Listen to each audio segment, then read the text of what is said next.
Ipipilit nila na si Boying maging ombudsman para ipakulong si VP Inday Sara bago mag-2027 at hindi lang si Inday Sara, kundi lahat ng mga Duterte, kaalyado ng mga Duterte, baka pati ako.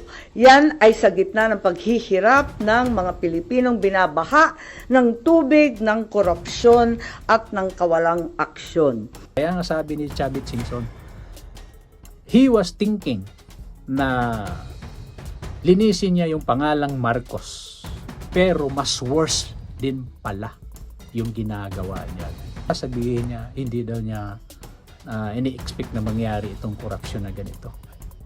That is blatantly na wala ka talagang alam. But under our constitutional provision, dapat ang sobrang taas na budget dapat gawin ninyo is yung DepEd natin, yung education. Pero anong ginawa? Yung DPWH ang sobrang taas. Meron ng constitutional violation.